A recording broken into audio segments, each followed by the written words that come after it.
ಹಾ ಸಾಕ್ಷ್ಯ ಇದೆ. ಸೊ ಅದ್ರ ಹೌನು ಪ್ರಕಾರ ತಗೊಳ್ಳೋ ಇದು ನಿಮ್ಗೆ ರೈಟ್ಸ್ ಇದೆ, ತಗೊಳ್ಳಿ. ಹ್ಮ್ ಅವ್ನು ಆರಾಮಾಗಿದ್ದಾನೆ ಇನ್ನೊಬ್ಬ ಮಹಿಳೆ ಜೊತೆ ಅಂತ ಅಂದ್ರೇಲೆ ಹ್ಮ್ ನಿಮ್ ದುಡ್ಡು ನೀವ್ ಇಸ್ಕೊಳೋದ್ರಲ್ಲಿ ತಪ್ಪಿಲ್ವಾ? ತಪ್ಪು ತಪ್ಪೇನು ಮಾಡಿದೀರಾ, ಇಲ್ಲ. ಬಟ್ ಅದನ್ನ ಅವನಣ್ಣ ಸರಿ ಪಡಿಸ್ಕೊಂಡ್ ಹೋದ್ರೇನೆ ಲೈಫ್ ಅಲ್ಲ. ಹೌದಣ್ಣ. ಹ್ಮ್ ಅದಕ್ಕಣ ಇಷ್ಟ ಆಗಿದೆ, ಹೆಲ್ಪ್ ಅಂತ ಏನು ಬೇಡಣ್ಣ, ಕಷ್ಟ ಅಂತ ಇತ್ತು ಮನ್ಸಲ್ಲಿ ಒಬ್ರ ಹತ್ರ ಹೇಳ್ಕೊಬೇಕಾಗಿತ್ತು, ನಿನ್ಗೆ ಹೇಳ್ಕೊಬೇಕು ಅಂತ ಫೋನ್ ಮಾಡ್ದೆ ಅಣ್ಣ. ಬಟ್ ಆದ್ರೂ ಅಮ್ಮ ನಿಜ ಹೇಳ್ತೀನಿ, ತುಂಬಾ ತಪ್ಪು ಮಾಡಿದಾರೆ, ದೊಡ್ಡ ಹ್ಞೂನಣ್ಣ ತಪ್ಪು ಮಾಡಿದಾರೆ. ತುಂಬಾ ತಪ್ಪು ಮಾಡ್ಬಿಟ್ಟಿದೀನಿ ಅಣ್ಣ, ಯಾರು ಕ್ಷಮ್ಸಕ್ ಆಗ್ಲಾರ್ದಂತ ತಪ್ಪು ಮಾಡ್ಬಿಟ್ಟಿದೀನಿ. ಹೌದು, ಸೀರಿಯಸ್ಲಿ.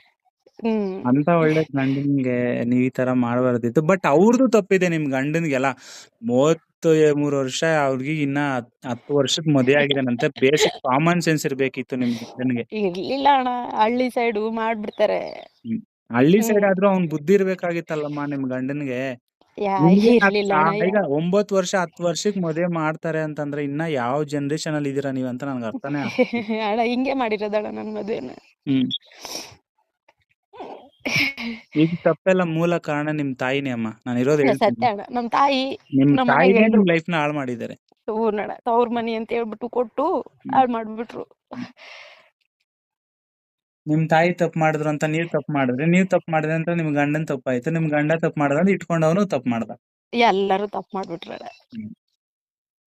ಎಲ್ಲ ನೀವೇ ಮೋಸ ಮಾಡ್ಕೊಂಡಿದ್ದೀರ ಕೊನೆಗೆ. ಹೌದಣ್ಣ, ನಮ್ಮನ್ನ ನಾವೇ ಮೋಸ ಮಾಡ್ಕೊಂತ ಇದೀವಿ ಅಣ್ಣ. ಒಬ್ರು ಮೋಸ ಮಾಡಿದ್ರೆ ಇನ್ನು ನಮಗೊಬ್ರು ಮೋಸ ಮಾಡ್ತಾರ ಅನ್ನೋದು ಇದ್ರಲ್ಲಿ ಪಾಠ ಆದ್ರೂ ಕಲ್ತಿದ್ದೀರಲ್ಲ ಅಷ್ಟೇ. ತುಂಬಾ ಕಲ್ತಿದೀನಿ ಅಣ್ಣ. ಒಬ್ಬರಿಗೆ ಒಂದು ಅನ್ನ ಹಾಕಿದ ಮನೆ ಮುಂದಕ್ಕಾಗುತ್ತೆ ಅಂತಾರೆ, ಯಾರಿಗೆ ಇವತ್ತಿನ ಕಾಲದಾಗ ಅನ್ನ ಹಾಕ್ಬಾರ್ದು ಕಣಣ್ಣ. ಅರ್ಥ ಆಯ್ತು. ಮನಿಗ್ ಬಂದವ್ರಿಗೆ ಯಾರಿಗೆ ಒಂದು ತನ್ನ ಹಾಕ್ಬಾರ್ದಣ್ಣ. ಇಲ್ಲ, ಇದರಿಂದ ಜೀವನ ಪಾಠ ಕಲ್ತಿದ್ರಲ್ಲ, ಸಾಕ್ಬಿಡಿ. ಕಲ್ತಿದ್ದೀನಿ ಅಣ್ಣ, ತುಂಬಾ ಕಲ್ತ್ಬಿಟ್ಟಿದ್ದೀನಿ ಅಣ್ಣ. ಯಾರು ತುಂಬಾ ಕಲ್ತ್ಬಿಟ್ಟಿದ್ದೀನಿ. ಈ ಪಾಠ ಕಲ್ತ್ರೆ ಯಾರು ಹೇಳೋ ಅವಶ್ಯಕತೆ ಇಲ್ಲ, ಹೇಳ್ಸ್ಕೊಳ್ಳೋ ಹೌದು ಅವಶ್ಯಕತೆ ಇರಲ್ಲ. ಹೌದಣ್ಣ, ಹೌದು ಅಣ್ಣ. ಇನ್ನೊಂದೇನ್ ಗೊತ್ತಾ, ಜನ ಕಲ್ಸೋ ಪಾಠನೇ ನಾವು ಕಲಿಯೋದು. ಹೌದು, ಒಬ್ರು ನಮ್ಗೆ ಪರಿಚಯ ಆಗ್ತಿದಾರ ಅಂತಂದ್ರೆ ಅವರಿಂದ ಏನೋ ನಾವು ಕಲಿತೀವಿ ಅಂತಾನೆ ಅರ್ಥ. ಅಲ್ವಾ? ದೇವ್ರು ಒಬ್ಬನ್ನ ಸುಮ್ನೆ ಪರಿಚಯ ಮಾಡಲ್ಲ. ಹೌದಣ್ಣ. ಮಾಡ್ತಿದ್ದೇನೆ ಅಂತಂದ್ರೆ ಅವರಿಂದ ನಾವೇನೋ ಕಲಿತಿದೀವಿ ಅಂತಾನೆ ಅರ್ಥ ಅದು. ಹೌದಣ್ಣ, ಹೌದು. ಅದಕ್ಕೋಸ್ಕರ ಅಣ್ಣ ನಿಮ್ಗೆ ಕೇಳಿದ್ದು ಅಷ್ಟೇ, ಮಾತಾಡ್ವಿ ಹೇಳ್ಕೋಬೇಕು ಅನ್ಸಿತ್ತು ಅಣ್ಣ, ಅದಕ್ಕೆ ನಿಮ್ಮ ಹತ್ರ ಹೇಳ್ಕೊಂಡಿದೀನಿ. ಇಲ್ಲಮ್ಮ, ಹೇಳ್ಕೊಳ್ಳಿ, ಅದ್ರಲ್ಲಿ ಏನಿಲ್ಲ. ಬಟ್ ಇನ್ಮೇಲಾದ್ರೂ ಹುಷಾರಾಗಿರಿ, ಯಾರ್ ಸಹವಾಸಕ್ಕೆ ಹೋಗ್ಬೇಡಿ. ಸುಮ್ನೆ ಏನ್ ಗೊತ್ತಾ, ಇವಾಗ ದೇಹ ಮೋಹ ಅನ್ನೋದು ವಯಸ್ಸು ರಕ್ತ ಇರೋವರೆಗೂ, ದೇಹ ಒಂಥರ ಅಟ್ರಾಕ್ಟ್ ಆಗೋವರೆಗೂ, ಅಂದ್ರೆ ಅಂದ ಚಂದ ಇರೋವರೆಗೂ ಅಷ್ಟೇನೆ. ಹೌದಣ್ಣ, ಹೌದು. ಒಂದ್ಸಲ ಏಜ್ ಮುಗ್ದೋಗಿ ಚರ್ಮ ಎಲ್ಲ ಎಳ್ಕೊಳುತ್ತಲ್ಲ, ಆವಾಗ ಎಲ್ಲ ಅರ್ಥ ಆಗುತ್ತೆ. ಲೈಫ್ ಅನ್ನೋದು ಏನು, ರಿಯಾಲಿಟಿ ಅಂದ್ರೆ ಯಾವ್ದು, ಗಂಡ ಏನು, ಹೆಂಡತಿ ಯಾವ್ದು, ಎಲ್ಲ ಗೊತ್ತಾಗುತ್ತೆ. ಮೋಹಕ್ಕೆ ಬಿದ್ರೆ ನೋಡಿ ಈ ತರ ಪರಿಸ್ಥಿತಿ ನಾವು ತಿನ್ಬೇಕಣ್ಣ. ಹ್ಮ್ ಅದಕ್ಕೆ ಹೇಳ್ಕೊಬೇಕು ಅಂದ್ರೆ ಒಟ್ಟಿಗೆ ಅಣ್ಣನ ಹತ್ರ ಹೇಳ್ಕೋಬೇಕು, ನಾನ್ ಮಾತಾಡ್ಬೇಕು, ಏನಾದ್ರೂ ಒಂದ್ ಅಣ್ಣ ಸೊಲ್ಯೂಷನ್ ಕೊಡ್ಬೋದಲ್ವಾ, ಏನಾದ್ರೂ ಮಾತಾಡಿ ಒಂದೆರಡು ಮಾತು ಸಮಾಧಾನ ಮಾಡ್ಬೋದಲ್ವಾ ಅನ್ನೋ ಕಾರಣಕ್ಕೆ ನಾನ್ ನಿಮಗ್ ಫೋನ್ ಮಾಡಿದ್ದಣ್ಣ. ಇರ್ಲಿ ಅಮ್ಮ, ಪರವಾಗಿಲ್ಲ, ಅದೇನ್ ಪರವಾಗಿಲ್ಲ. ಬಟ್ ಇನ್ಮೇಲಾದ್ರೂ ಹುಷಾರಾಗಿರ್ರಿ. ಸರಿ ಅಣ್ಣ. ಯಾಕಂದ್ರೆ ಲೈಫ್ ಅನ್ನೋದು ತುಂಬಾ ಕಷ್ಟ ಆಗುತ್ತೆ. ಹೌದಣ್ಣ, ತುಂಬಾ ಕಷ್ಟ ಅಂದ್ರೆ ಹೆಂಗಣ್ಣ, ಸಾಯ್ಬೇಕು ಬದುಕ್ಬೇಕು. ಆ ಯಮ್ಮನ್ ಮೆಸೇಜ್ಗೋಸ್ಕರ ಅಣ್ಣ ಮೆಸೇಜ್ ಮಾಡಿದ್ಲ ಆ ಯಮ್ಮ ನಮ್ಮ ಮನೆಗ್ ಬಂದಾಗೆ.